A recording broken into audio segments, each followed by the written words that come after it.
opening slide. It is almost the identical scene that I saw just last week. I've got to point out that to get there, I flew to Val-d'Or, and then I was picked up by Robert Ottereis, and Robert was kind enough to drive at really high speed down some very snowy roads. You know, I thought it was in sort of, you know, a Fast and Furious 7 or something like that, the ice version.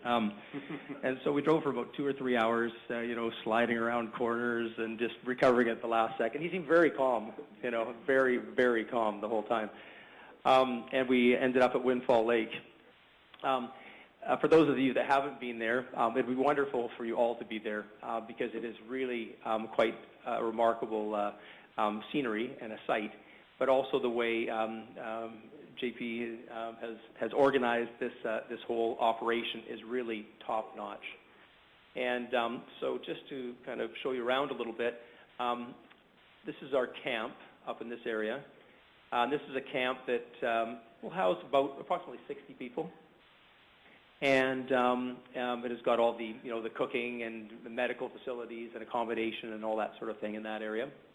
And then down here in this area, you've got the core laboratory, where the core is split and laid out on tables, etc., and then all the core storage sheds. Further off in the distance, behind us, sort of off this slide, is the underground adit, which is currently flooded, but it's a 1.5 kilometer long adit that goes down to approximately 100-meter depth. Before we really get started, tonight's a very important night, and it's too bad he's leaving the room because I'm going to make an important announcement here. So as we had promised, by PDAC we would complete not only the drilling and the announcements that we've put out, but we would also release to the market the results of our new 43-101 resource estimate. And SRK has done an excellent job and has moved very, very quickly to accommodate the timetable that we put forward. And I'm very pleased to announce to you tonight that, and this will be part of a news release which will be going out in the wee hours of the morning, tomorrow morning, before the market opens, that we have indicated and inferred resources. And so the indicated being the higher qualification. And so our indicated resources have increased by 38% through the drilling program since the last compilation in 2012. And so we currently have 744,000 ounces in the inferred category and 731,000 ounces in the, 744 in the indicated category and 731,000 in the inferred category, taking us to just shy of 1.5 million ounces. So JP is going to take us through a real technical explanation about where those ounces are coming from and where we can hopefully find additional ounces. But it's a really good achievement, and I'm very pleased with the results of this updated report. Again, we have our cautionary notes that I'll just refer you to. I'll take you quickly through the corporate structure. Eagle Hill has a large number of shares issued and outstanding, so almost 400 million shares issued and outstanding, and just over 500 million shares on a fully diluted basis. Southern Arc currently holds a 25% interest, and Dundee holds a 28% interest. Again, our trading range, our 52-week trading range is between 6 cents and 15 cents. Our average trading volume, again, a healthy 275,000 shares a day, and working capital as of February 24th of $1.3 million. The company was recapitalized just towards the end of the year with additional flow-through funds. So we put in $2 million of additional flow-through, which are paying for a work program that JP is going to take you through here shortly. In terms of our recent achievements, as I said in our introduction, between ourselves and Goodman/Dundee, we invested $12 million early on in the year at 7.5 cents per unit or per share. And that's how we achieved our ownership percentages. Again, we did our flow-through financing was done just before Christmas. And then we had a fall drilling program, which is part of the new resource update that's ongoing now. What's happening in addition to all this is that the last bullet refers to a winter drilling program that we currently have underway. What's been very helpful for us is that for the first time in really 3 years, it's been cold enough in the area that the small lakes that surround and are through our deposit area have been frozen to the point where you need approximately 36 inches of ice to be able to put a drilling rig on a lake.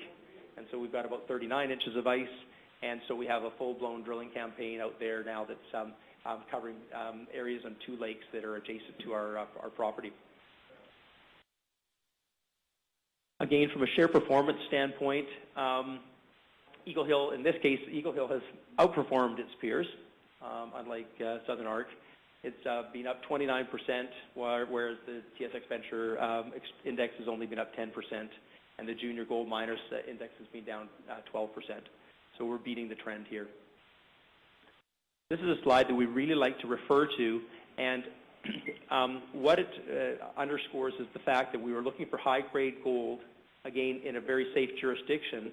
And with our new resource update, the average grade is approximately 8.4. About 8.4. 8.4 grams per ton, and that's with the indicated and the inferred resources. And I'll just, sorry guys. I'll just point out that Eagle Hill is still in the top 9% by grade of resource definition projects worldwide. So this is an exceptional project, and certainly in Quebec, it's one of the best. Our goal is always to keep our grade up as high as possible. So this is the grade scale down this side in terms of grams per ton, and then to move our gold diamond across to the right-hand side as far as we can. This indicates the number of ounces. So that would be 1 million ounces, and that's 2 million ounces, and we're right in here at about 1.5 million ounces. So I think this is a very, very good indication. Certainly, even with the recent increases in the price of gold, a number of the companies, and I'll just speak sort of a generalization here, but a number of the companies that are probably from about here, I'm looking at David Christie to kind of get an indication, from about here down, would be somewhat challenged in this gold price environment. And so again, that's where high-grade gold really does make a difference. The property, just to outline the property for you, are the areas in green on this map. There's the gold deposit. This is the main zone that we're looking at here. There's the camp that we saw on the first slide. And then other areas in green are areas that we hold as well. And we certainly own 100% of the main zone, which holds the majority of the mineral interest. Approximately 47,000 ounces are just off our property on an adjacent property held by a joint venture of Mergor and Cliffs. I'm now going to turn it over to JP so he can take us through the balance of the presentation, and I'll come in towards the end with you.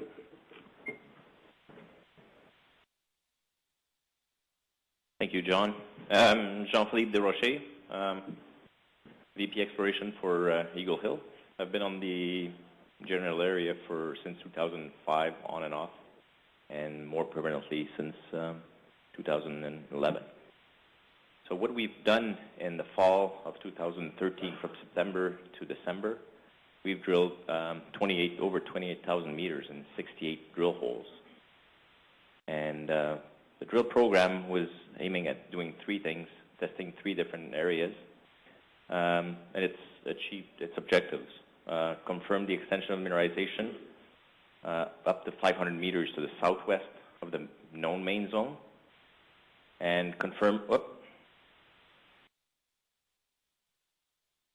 the lateral extension of the known gold zone, or the known lenses inside the main zone, and then confirm the extension of mineralization below a unit we call the Red Dog at depth. So we've been able to extend the mineralization in all 3 areas. Also, we've done a hole-to-hole IP survey. It's a geophysical tool that we use to see where the mineralization is, and we identified anomalies at depth below that barren intrusion.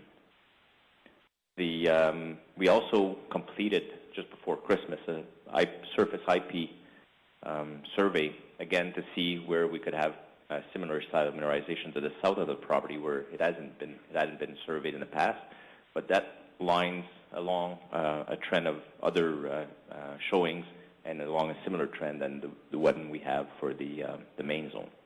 The results should be available shortly for that, and will generate other drill targets in this sector. Now, if we look at a map, it's a surface map projection of all the gold zones, and gold zones are all in gold color here. That's the main zone. That's the boundary between the Eagle Hill 100% owned ground and Murgorn Cliffs to the north. As John was mentioning, the bulk of the mineralization is located on the 100% owned ground. Whoops, too small. The small dots represent the historical drilling. The circles, all the drilling that's been done post the 2012 mineral resource estimation. And this also shows the one of extension drilling we've done to the southwest of the zone. Like most of the drilling had been done to this southwest limit, and we drilled a series of holes there to see where if the mineralization could extend in this direction. Now, some of the results we've got demonstrated that yes, we have mineralization that continues there. The drilling is still widely spaced, so we don't have any resource at this stage. But some of the results we got 250 grams per ton over 0.5 meters, 131.6, so on and so forth, and then 3 grams per ton over 10 meters.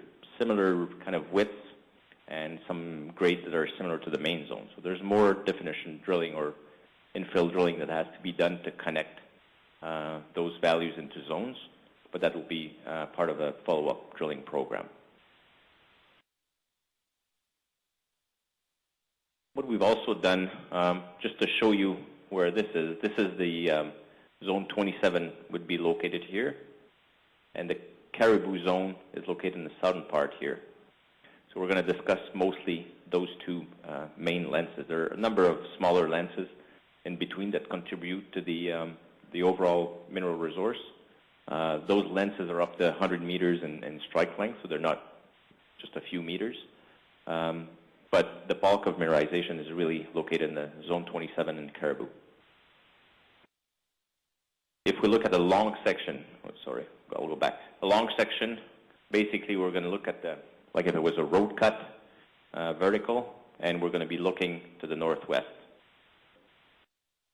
So west is this way, and east is this way. We have on that lens, which is the major lens on zone 27, a number of higher grade or higher thickness areas shown in red here in pink. We have values up to 11 grams per ton over 31 horizontal meters. So good grade, good thickness.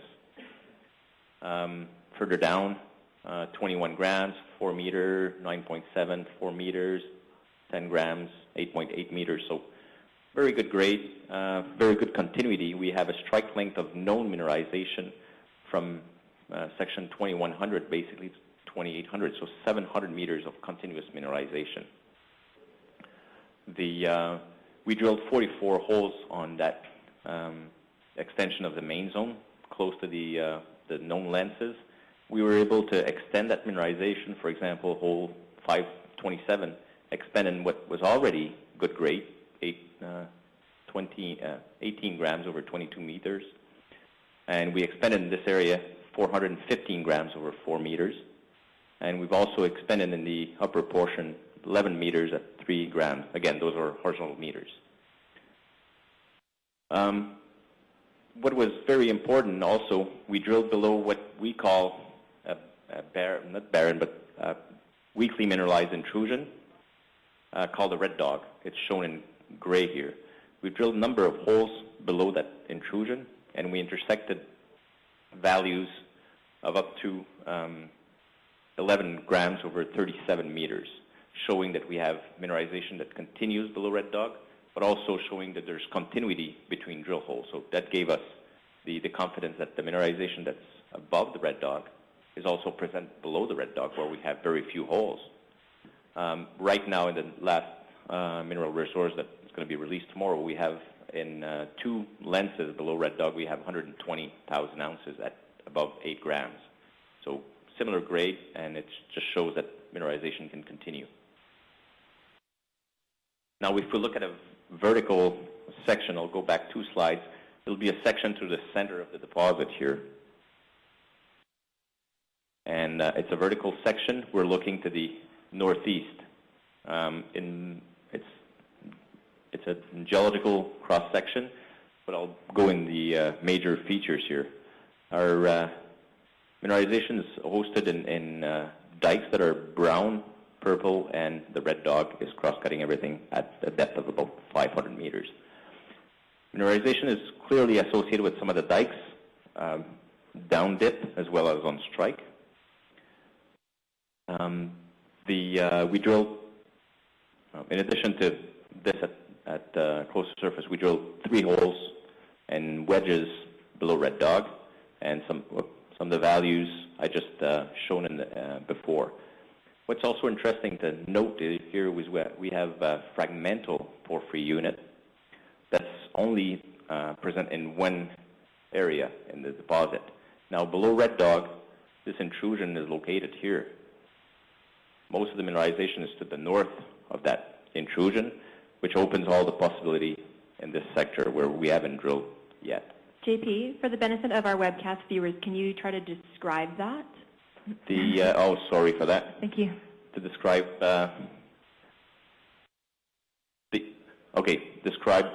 we have potential for more mineralization to the left of the image there, where the contact of the blue and the brown unit.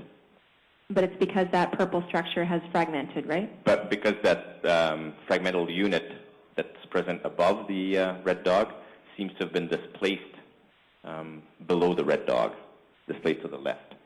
So potentially the entire mineralization has also been displaced to the left, which opens this entire area. I will just now show the 3D model of the Windfall Lake project and go through the geology, the location of the mineralization, and new IP anomalies that we've discovered that show that there's potential to extend mineralization below Red Dog. So for those who are on the that are not present in the room here, there's a you should click on the 3D play 3D on your screen, and you'll see the 3D video. Oh, it's different. I don't see it here. Oh, there we go. So what we have is a series of dikes. This is the fragmental dike, and the porphyry dikes cross-cut at depth by the Red Dog intrusion. Now we can see that the mineralized zones are associated with the fragmental, the porphyry dikes. They're trending east-northeast. If we rotate them, we can see that they form a series of subvertical lenses. Those subvertical lenses close to surface are cross-cut at the depth of about 500 meters by the Red Dog intrusion in red. And we see mineralization below Red Dog. Now if I can stop that right here. Then we have mineralization associated with the IP anomaly. Those are the large yellow zones. There's a clear association above the Red Dog between the lenses and the IP anomalies. But what we're seeing below Red Dog is that we have the extension of the known mineralization, but also the extension of that IP anomaly, which shows that there's still more potential to increase the size of the deposit below that Red Dog intrusion. So in addition to the 120,000 ounces that we have, there's still potential to grow more that deposit at depth. If you're watching the webcast online, you can just click back now into the original window that is hosting the webcast. So JP, just for everybody's reference, could you just point out where's surface? Because everything's good. I don't know about everybody in the audience, but it spun around a few times for me. Okay, that's a funny angle, but surface now would be here. Exactly. So can you roll back a little bit just to where surface was actually at the surface at the top? I would have to play it again. Can you go back? It's not. me see. Oops, what's that? Sorry, I think this is one of the most interesting parts of the presentation, so I want everybody to really get a sense of what we're looking at. If it's possible to pause it when you're going through it, that would be great. Trying to see how. Oh. And in the archive of the webcast, the video will be embedded, so you can always go back and look at this at your leisure tomorrow. Yeah, let me try this again.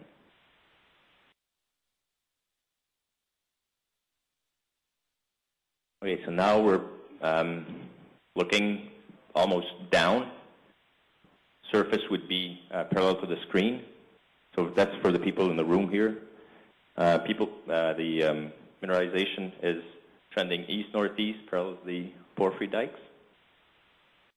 And then maybe just advance it to the next one. There's a slide that I'll tell you when to stop of that. So looking down now, and then turning, looking vertically to the west. And then we have the red dog cross-cutting it. The surface. Stop right there. So that's the surface, the light greenish color. That's the topography of the surface. Is that correct? Yeah, that's surface. The main lenses cross-cut by the red dog depth. What direction are we looking at? We're looking southwest. Red dog is also mineralized? It's mineralized. It's a different type of mineralization, but it is mineralized in tension veins. So there's potential for additional ounces in that red dog intrusion. But there's multiple phases of mineralization at the project. So there's one later phase that's included in that red dog. So is that clear to everybody? Is everybody getting the gist of that? Maybe just run it through, and I'll see if there's another spot to stop at. So mineralization that we have now below red dog. Stop there. There we go. There you go. That's Mike's favorite view. So surface again is here. Bulk of mineralization above red dog that we've defined throughout the years, and now the red dog, and now we've been able to define in the fall drill program. Yes?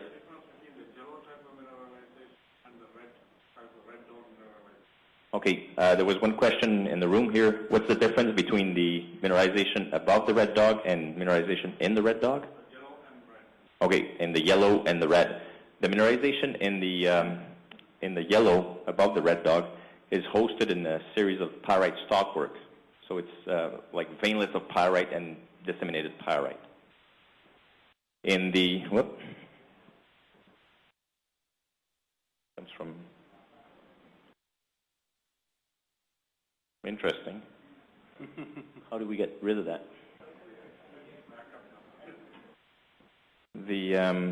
So that's pyrite stockwork. It reacts to geophysics, and it reacts well to geophysics. The mineralization in the red dog is a series of quartz tension veins.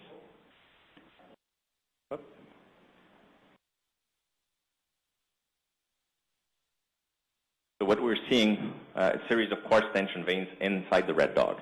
So it's different style of mineralization. It postdates the bulk of the mineralization in the yellow lenses. Okay, now we're looking down still, like surface would be parallel to the screen, and we have the IP anomaly showing the chargeability. Now, the more pyrite you have disseminated in the rock, the more chargeable the rocks are, and the better anomaly you get. So that shows the relationship between the chargeability and our known zones. Now, if I continue rotating it, now we're going to look vertically and showing the red dog and rotating. So now, here. So surface is here. Those are the holes that are, like the colors, the holes are to the right of the screen and going down. And the zones that we have in bright yellow below red dog also correspond to the chargeable zones. So that's why we're quite confident that there's more mineralization below red dog.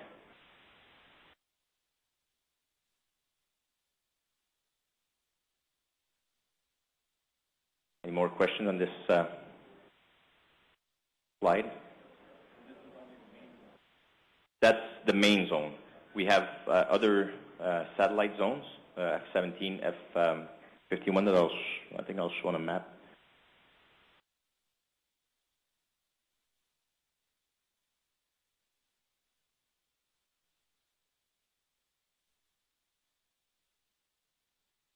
Okay, as John was mentioning, we're very pleased with the results we got in the new resource estimation. The indicated category is now at 744,000 ounces at a grade of 9.7 grams. So very high, as John was pointing, when we compare to other projects. And in infer, we have 3 million tons at 7.4 grams per ton for another 700,000 ounces. So we've increased the resource in the indicated category, which is a higher confidence level in the resource that we have, by 38%. So that calculation was done at a cutoff of 3 grams per ton, using a $1,200 per ounce, and then a recovery of 91.7%, which is the recovery we got in metallurgical tests that we've done. So what's the additional potential at the property scale and on that deposit? Well, I've shown you that we intersected good mineralization to the southwest of the main zone. So we feel that there's potential to increase the size of the deposit in this sector by when we're going to be doing more drilling. We've looked at this 3D presentation where we saw that there's good correlation between the pyrite stockwork mineralization above the Red Dog and chargeable zones. Well, we have chargeable zones below the Red Dog, and the intersection of 11 grams over 37 meters in hole 320 is, we can see hole 320 on the screen there. Mineralization is just below the Red Dog intrusion, where we have a series of yellow and red dots along the trace of the hole, and that's associated with chargeability high zone right next to it. So there's good potential to increase that mineralization there. We also have conductive zones. That's where our pyrite veinlets are connected. Then it's lower resistive zones. The current goes through better, and we have those conductive zones, and we have conductive zones above Red Dog as well. So in addition to that, this is the main zone at the property scale. All green are claims owned 100% by Eagle Hill. We've done an IP survey in the southern part of the property. Other deposits in the belt are located to the southwest of the southern part of the property. So we're along trend of known deposits, and we did an IP survey, and the results should be available shortly. We're looking for similar style of mineralization. There's similar east-northeast trends than what we have in the main zone. So that was a very interesting area that had never been surveyed before. What are the next steps for Eagle Hill to advance the Windfall Lake project? Well, we've done the IP survey in the southern part of the property. We're going to see what the results are, and following the results, we're going to generate exploration targets. There's currently a 2,200 to 2,500 meter drilling program. As John was mentioning, we're drilling on lakes right now to extend the zones where we have never been able to drill at the shallow portion of the deposit because it was under lakes. And then we're going to plan a drill program below the Red Dog to see the extension of the main zone at depth, where we know we have mineralization and good IP anomalies. And then we're going to also do infill drilling to increase the connection between the drill holes to the southwest of the main zone to eventually come up with some resource in some lenses in this area. So any questions? This was last week, drilling on the ice with the guys from Waswanipi. Fairly cold that day. It was cold. So any questions in the room? Can we use the microphone before we ask questions? Thanks.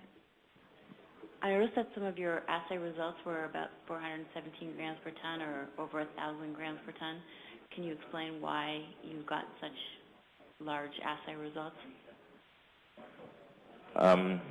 We have visible gold in the deposit. So in those cases, it was visible gold, big flakes. What we do when we assay the core, we cut it in two, and we not necessarily put the best values in or the best visible gold in the bag. It's systematic. So when we cut the top part, it's always the top part. And you'll see in the boxes at the back of the room here, some pieces of core that are high grade, but there's still gold in the box. So that explains some of the high grade values. Just a reminder that if you're listening online, you can ask a question by clicking the Ask a Question link or clicking on the little envelope icon in the top right of your corner, top right of the screen. Sorry, one point I just wanted to make that JP just referred to is that after we finish the question and answer portion, we have, and some very strong people on our team, have carried over from the PDAC convention floor at the Core Shack a number of boxes of core, which aren't light, and have brought those over here and put them on the back table. So you can actually go down and have a look at actually the core. You can turn around and see the kind of mineralization that we're seeing and the substantial high-grade gold that you can see there as well. I'll just make a point that there's no samples that you can take away with you tonight. We'd like it all to stay in the core boxes if we could. What did you use for a top cut in doing your resource calculation? Okay, it's the top cut is based on statistics, and it depends on each of the zones. In the zone 27, it was 170. In some of their lenses, it's 50. Some of their lenses, it's 30. Was that a 95, 97th percentile? I wouldn't know right now.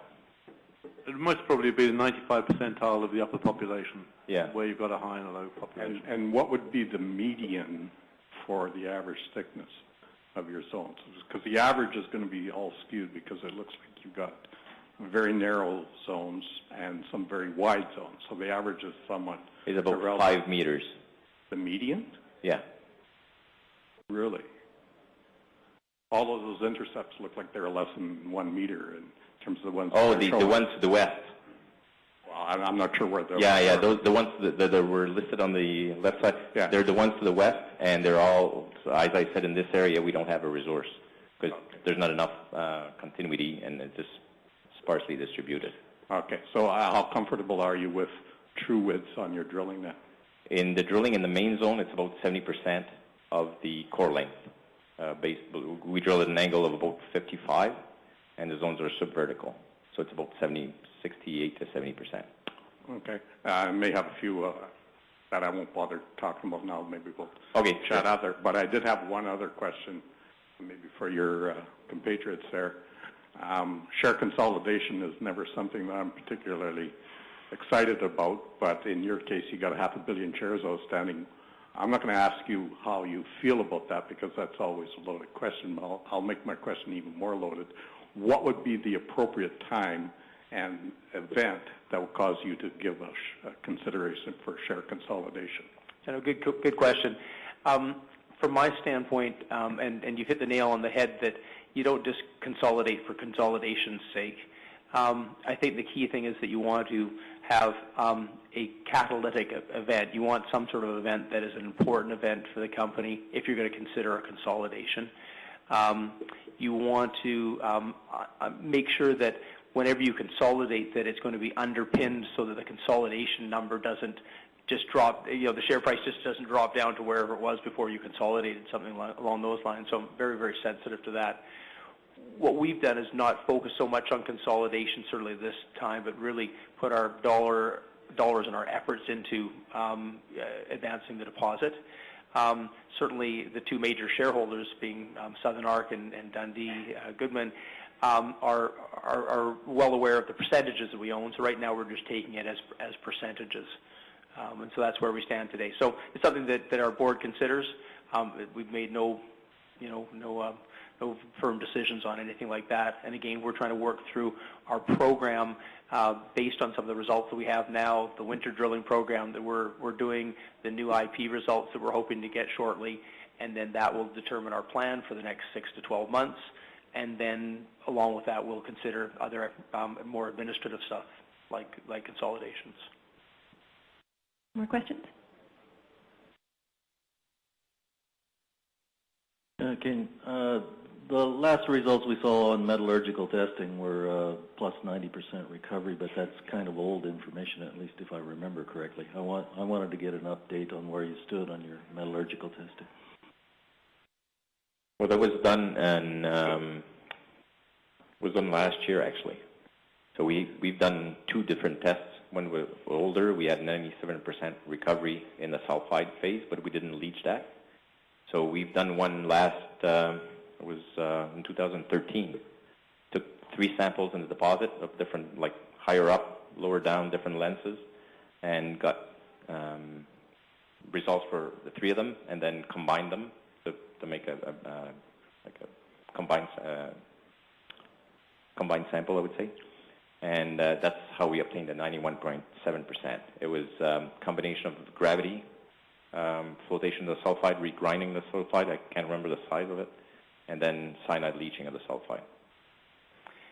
JP, could you just, I had some folks ask me prior to this, can you just take us through the process of, we've got core, we split it, and then what's our sort of QA and QC, where does it go, how does it get assayed? Just take us through how that works, please. Yeah, so we, when we get the core, it's all measured in the box. We all make sure there's no gaps. And when the geologist marks the core, he marks it geologically, so it's based on geological contact. When the zone is extensive, like 30, 40 meters long, then we go systematically, unless there's something special, like higher grade, right, or higher percentage of sulfides or different types of sulfide, very geologically oriented. And then we cut the core in 2 with a saw blade, like a diamond saw blade, and then we send the same half always to the lab. So we put that in plastic bags, send to the lab, and we assay for gold and multi-elements as well. Blanks and standards.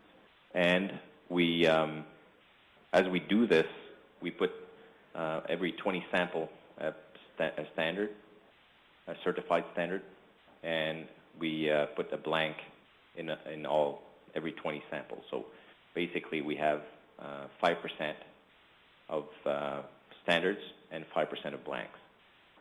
And then when we get the results from the lab, we compare the results of the blanks and standard with the values that we're supposed to get. And if they fail between 2 and 3 standards of deviation, lower than 2 standard deviation, we accept that. Above 3, we reject. And between 2 and 3, if it's more than 1 on the same batch, then we reject the batch, and we ask the lab to re-assay, and we submit new standard or certified reference material. So it's very thorough QA/QC process. It starts with all the logging, all the sampling, all the marking of the samples, and then to the results of the assay from the lab. We take a question from an online listener. So Bob Pluchino would like to know, what's the purpose of drilling under the lake? If there's gold there, how do you mine it? Well, for now, this looks like it'll be an underground deposit. It'll be mined from underground. We're drilling currently anything that's below 50 meters below surface, and that's the typical crown thickness for the crown pillar. So under the lake, if you leave the crown pillar, you can be mining there.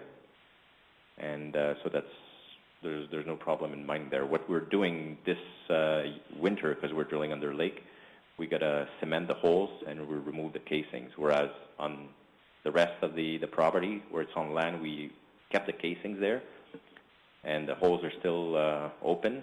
So when we drill below Red Dog, we can use existing holes that are there, 400 to 500 to 600 meters that have been drilled already. If they point in the right direction below the Red Dog, we're going to use those holes and save those 400 or 500 or 600 meters of drilling that have been drilled already. Just to be clear, so the lakes in this area are very shallow. How many meters? 2 to 4 meters. 2 to 4 meters deep. So these are very shallow lakes in the area. And as JP was saying, then we leave underneath the lake, we leave another 50 meters that wouldn't be mined, and so then that leaves enough strength above the area that would be mined to allow us to go after it. So that's how you can mine under a lake. Questions from the room? They're all on this side, or we'll get you next. Hi. Now you have cash of $1.3 million, and how long that will last with the plan that you have? And for the rest of the plan that you have, the company has, how much you need, and Sure. how do you plan to raise? We're just formulating, so we're going through the winter drilling program right now, and that will take up a portion of that. That $1.3 million is the balance of the $2 million of flow-through that we raised just prior to the end of the year. We're actually having meetings over the next couple of days to determine, as this new information comes to us, what our plan should be for the next 6 months and 12 months. The flow-through dollars, that was a number that we put together because we thought certainly that would be appropriate for us to start off a drilling program so that we'd have continuity for the company and for our investors so that we weren't stopping. And then most likely we will require additional capital. The unique thing about this company as opposed to many other junior exploration companies is that there are two funded and one very well-funded major owners of this company. So as we develop this project, and I don't want to speak directly for my partner, David, but there's a source of capital that's available for this project to be advanced. And I think that's something that should give investors an awful lot of confidence, frankly, in this kind of marketplace. Follow-up question? It's not a follow-up question, it's a totally different question. Page 24, could you please explain a little more on F-17 zone? I think it is on another property, adjacent property, but what is the red line and then there's a yellow line you see on the page? Yep. 24. Let me go to the slide there.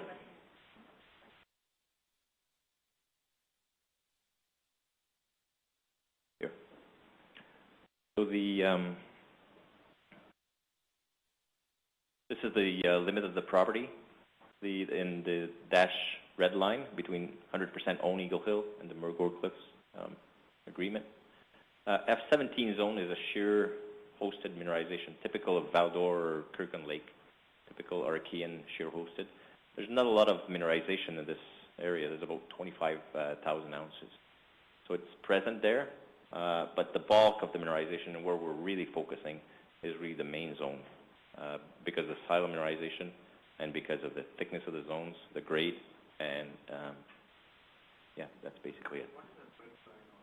This is oh, sorry for that. I didn't mention it. The purple or red line going north-south across the F-17, that's the ramp that was put by Noron. At the end, went down to a depth of about 100 meters vertically. And they went through the F-17 zone, but similar to what we've seen in the zone the zone 27, where we have higher grade chutes. We have similar chutes in the F-17 plunging to the east-northeast, where the drift was not long enough. They drifted inside that lens. The drift was short by about 30 meters before entering one of those higher grade lenses with grade of about 10 grams per ton. So in between the lenses, as you can see on the next slide, on the longitudinal section, they went, it's a similar approach to that. They went in here, and then they would drift to the inside that zone, but they didn't quite get to the higher grade material. Okay, we'll take a question from online.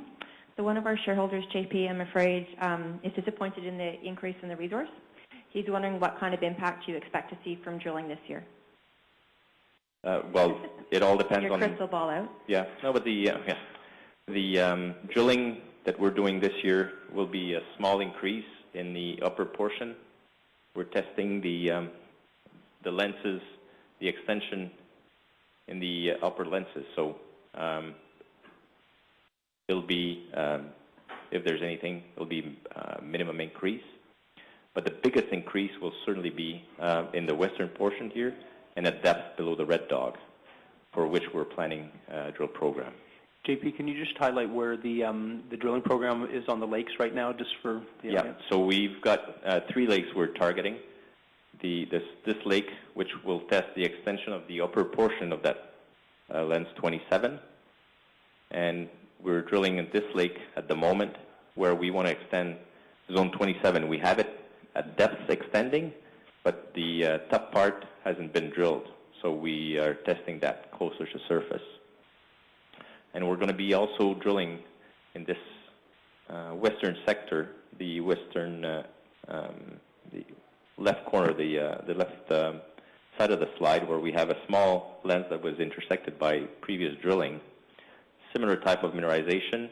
The drill holes had a bit lower grade and smaller thicknesses, but the bulk of the IP anomaly lies under the lake. So we're drilling on the lake as the last phase of this winter drilling program. Question from in the room? Oh, you're done. Any other questions in the room? Okay, well, I've got one more online. Let me just run back to my computer. Sorry. Talk amongst yourselves. The question, which I can't find. Oh, there we go. Okay. So someone's read an article that says that Eagle Hill would have to invest in bringing power to the site. Would portable power generation be an alternative, or do we need to tap into an existing power grid? And how do we do that? Well, both options are available, and it's a question. Those things can be calculated, and when we're at the point of putting economic parameters to the deposit, then we'll evaluate both possibilities, but both possibilities exist. One handy thing is that there is a major power line that does come near our, I guess it's across our property.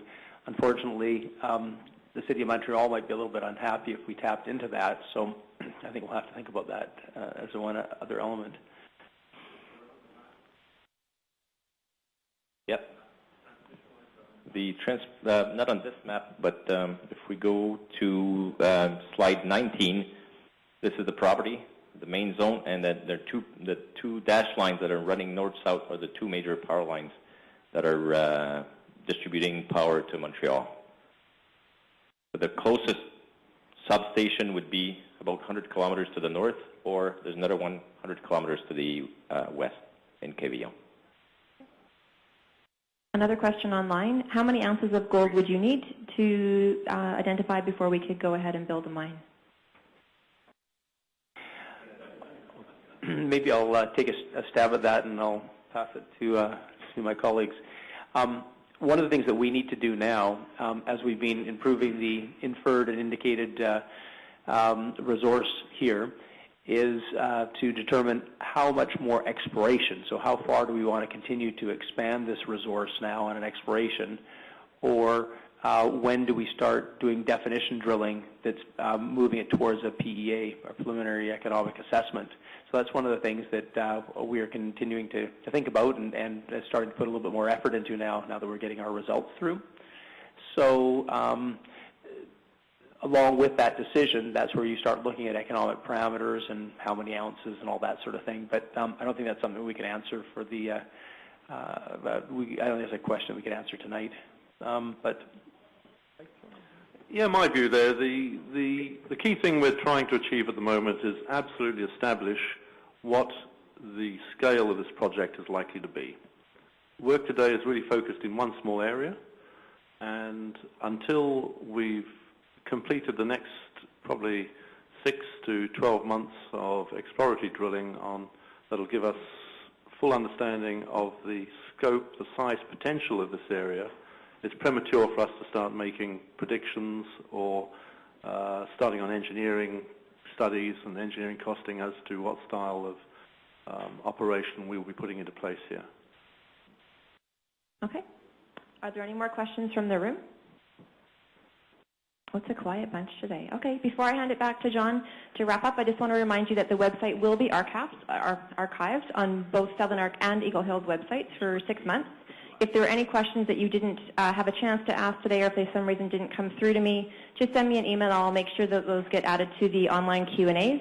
For people in the room, if you would like a takeaway to bring home with you, we've got presentations at the back of the room, and now I'll hand it back to John to wrap up. Well, as Rhylin said, I think this is going to be the shortest presentation that we've had, certainly during our period of time. I think it's been important to share with certainly the Southern Arc shareholders, how impressive the Eagle Hill project is. The fact that we've been very, very careful and diligent in terms of taking our dollars and redeploying them, and that we're seeing some good results of that redeployment of dollars. On the Eagle Hill side, for those of you that are either previous Eagle Hill shareholders or new Eagle Hill shareholders, I think you can have some very good confidence that this company is being well managed, it's being well operated. We are carefully using our dollars, and I'll give you an example. Because of the lack of funds that are generally out in the resource market now and the lack of drilling that's happening in Quebec, we generally budget about $200 a meter to drill.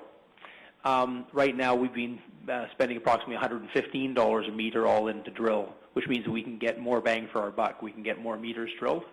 And so now is actually an ideal time for us to be advancing a project like this, and we're benefiting from the poor market by being capitalized. So I hope we've been able to answer your questions. We've got some impressive-looking core that I'd really recommend people to have a look at before they depart tonight. We're going to be here as long as everybody else wants to be here, and we're happy to answer any questions that you may have for us. And once again, thanks for everybody attending, and then thanks again for the Cree delegation for being with us this evening. Thank you.